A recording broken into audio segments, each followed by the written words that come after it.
Hi there. There's no doubt these are challenging times for any business. But I think when we come out of the coronavirus crisis, there will be opportunities for businesses that are well prepared. So I've put together here a little presentation of top tips that's going to help your business come back stronger than it was before. Now, tip number one might sound quite unusual and going a bit against the grain, and that is increase your prices. So why do I say that? Well, with the businesses I work with, I often find that they're pretty much undervaluing their services or their products in any case. So there is room to put up prices. But I'm sure you'll be thinking that post-corona crisis, people are going to be more price conscious, are going to be more reluctant to spend their money. And you're tempted, I'm sure, to think about dropping prices or offering discounts. Well, that's very good if you can afford to do that. But if your business is not in a position where your margins are strong enough or your discount's not already built in, it's going to put you in a very weak position. But if we look at some of the numbers, you'll see that you can in fact retain your profit margin and still afford to lose customers at the same level of sales that you're doing now. Let's look at this as an example. Say, for instance, you're selling your goods for £80 and they cost you £40. So you're making a gross profit margin of 50%. So with 100 customers, your turnover would be £8,000 and you'll make £4,000 gross profit if you're simply doubling up. So what happens if you increase your prices? If you could just increase your margins so that your gross profit margin raises itself by 10%, so you sell it for £100 and your cost price still stays at 40, you can afford to lose 33% of your customers and still make more money. That means less work and more profit. Pricing is a tricky one, and we always have to value our goods sensibly, and that comes from two different angles. We need to know how much something is costing us so we can add a markup to it and add profit to it. But we also need to know what the perceived value of that item is. Our customers may well see the goods we're selling or the services we're offering as being worth more than what we're actually charging.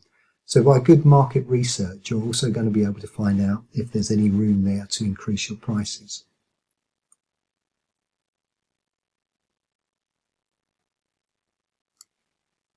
We're always scared of losing customers if we put up prices, but if we approach it sensibly and in advance thank them for their custom and explain why we're putting up prices, then a good explanation is going to go a long way towards retaining that customer anyway. It's very unlikely you will lose 33% of your customers. Most of them will stay with you because they know you're offering a good service. Always try and inform them in advance if you are going to put up prices, and try and give them an alternative. You know, the bronze, silver, gold style of pricing is also effective here because people can then go for the lower option. My tip number two is the opposite of that. Cut your costs. It's always worth examining our costs in business. We can get very complacent and pay more than we need to. So the only way we can really increase profits is either putting up prices, selling more, or cutting our costs. And that means both our direct costs, look for discounts ourselves, do regular resourcing of suppliers. Sometimes it's just asking for free shipping, and in which case that does bring your cost price down. And a little tip, don't be tempted to buy in bulk. You can often be left with a lot of surplus that you don't actually use. And don't forget the fixed cost as well. Regularly review your energy prices, your heat, light, power. We can get very lazy and stay on the same contract where we could in fact be getting a better deal. Look at outsourcing some of the internal work. You may be able to find a better deal by using a virtual PA or someone hired freelance to do a job that you're paying staff to do that are no longer needed. And make sure that your premises are cost effective. A lot of times space is just wasted for storage, which we shouldn't be paying premium prices for. So are your premises working for you? Review all these because these are all part of your fixed cost base. Tip number three, you must engage your customer. People are only going to buy from you if they see something that they want, need or desire. And they're going to buy from people that share the same values. So you really want to find out what your customer wants and be able to offer it to them. Our customers' needs, sometimes they're conscious needs, physical needs such as hunger and thirst, but more often than not, our desires and our subconscious needs are driven by all kinds of cultural influences, our environmental influences, our peer group, genetics, our emotional well-being. So really understand what it is your customer wants and give it to them. You've got to engage. The post-coronavirus landscape is going to see a more conscientious client, a more conscientious customer looking for value, but also looking for the right ethos, the right values that they share. Because it's going to be a bit of a new world attitude out there, and you want to plug into that and you want to share your values with them and make sure they're fully engaged with your services and your products and your ethos of the business. Tip number 4, set goals. If we don't know where we're going, we don't know how to get there. Use a SMART goal setting acronym to give you direction. If you've not come across this before, I'm happy to talk you through it, but make sure that the goals you set are specific, measurable, attainable, relevant and timed. If you want to know what each of those headings means, I'm quite happy to have a conversation about it. But we know that goal setting can be one of the most effective ways of keeping ourselves and our businesses on track. So set yourself goals. Without a plan, we could end up anywhere, so make sure your roadmap to success is laid out in front of you. The cash flow is one of the most useful, powerful tools that I ever used in running my own business. It's simply a spreadsheet, but it can be much more than that. This is what it looks like in its visual form. It's simply an Excel sheet which is made up of columns and rows and headings, and it's a timeline. So over a period of 12 months, or any period of time, but in this example it's 12 months, we can make a forecast of what our sales are going to be, what our costs are going to be, and how much money we've got left in the bank. But it's so much more than that, because you can use it as a budgeting tool and you can use it as a goal setting tool in its own right.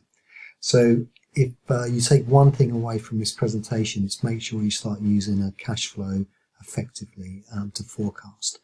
People get a bit scared of them because they think it's numbers and maths, and certainly with creative businesses they don't like to address these things and think this is a job for their accountant.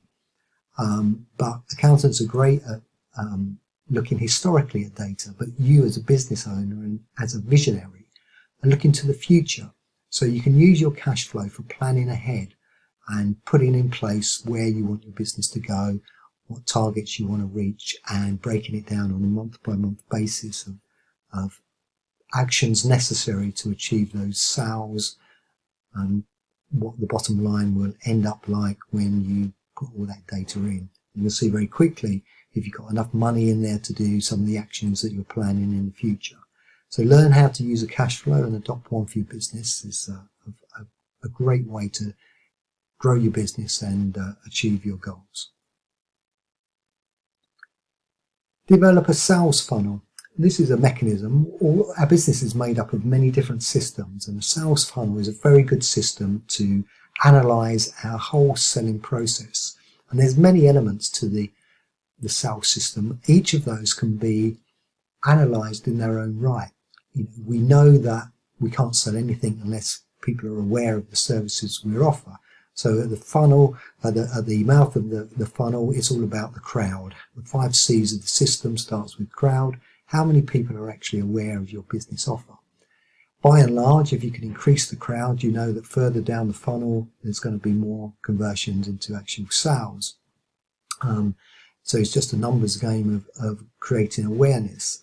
But there's also several stages within that funnel, not just the awareness. How many people actually engage with you out of that percentage, and what percentage of the people engage with you are actually going to buy, which are the ones that are actually going to spend and close the deal.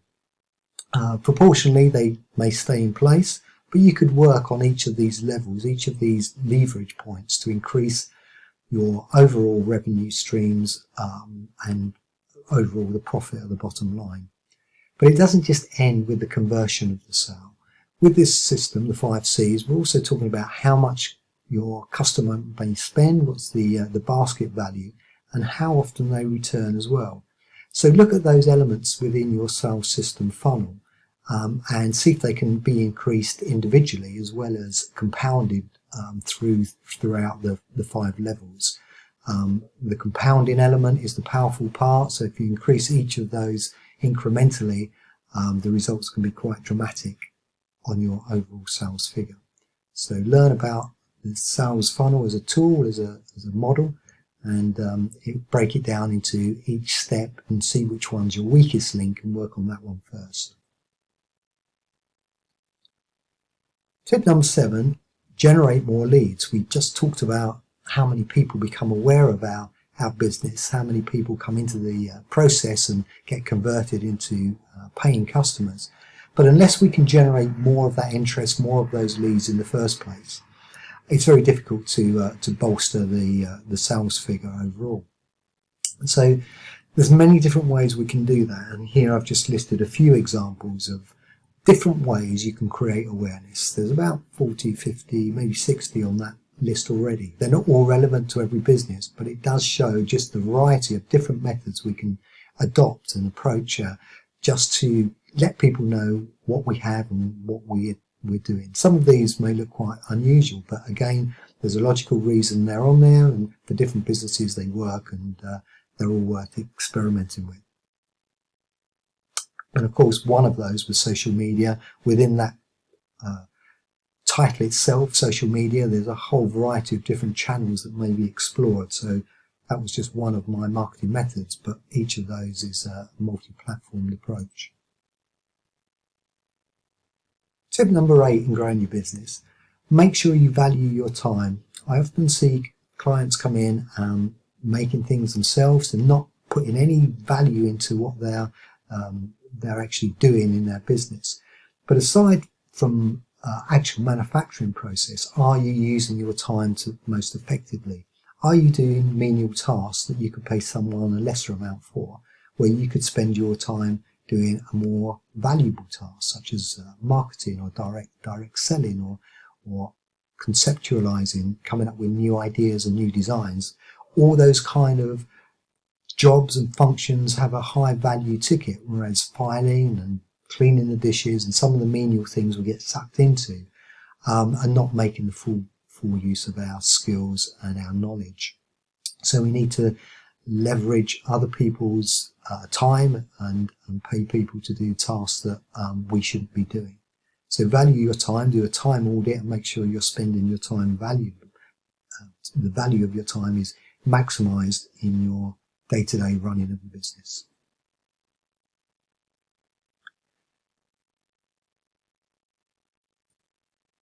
Tip number 9, we've got to motivate ourselves. We're working from home now. Sometimes it can be very distracting. Sometimes it's hard to actually motivate yourself. So how can you find the mojo to get up and get on and drive your business forward even in times like these? But even in ordinary times, it's still quite difficult as a sole trader, a single business owner, to find that motivation to keep going.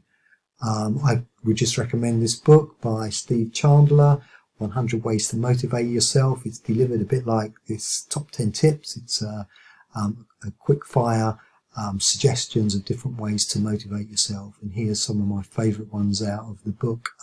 Visualize where you want to be. Gamification. If you can make goals and games out of your business, they can be great motivators. Or maybe that you contribute to a charity or other parts of society, and that's your driving force. And if you feel overwhelmed with the task ahead, just break it down into bite-sized chunks to make large tasks more manageable.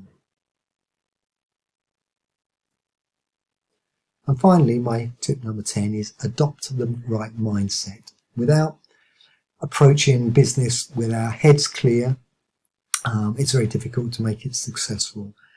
So it's about positive attitude. When we get on a plane, we're instructed to put on the oxygen mask on ourselves before we put it on our children. And this is a bit like with your business, is that you've got to look after yourself first, and then your business will be looked after by you. So adopt the right mindset. Here's a great quote to sum that up. Whether you think you can or you think you can't, you're right. Henry Ford. So thanks. I hope they've been useful tips. There's a lot more to come, and we can drill into all of those items in a more one-to-one basis if you wish to discuss further. But thank you for listening, and I hope you pick up at least some of those and adopt them for your business. Thank you.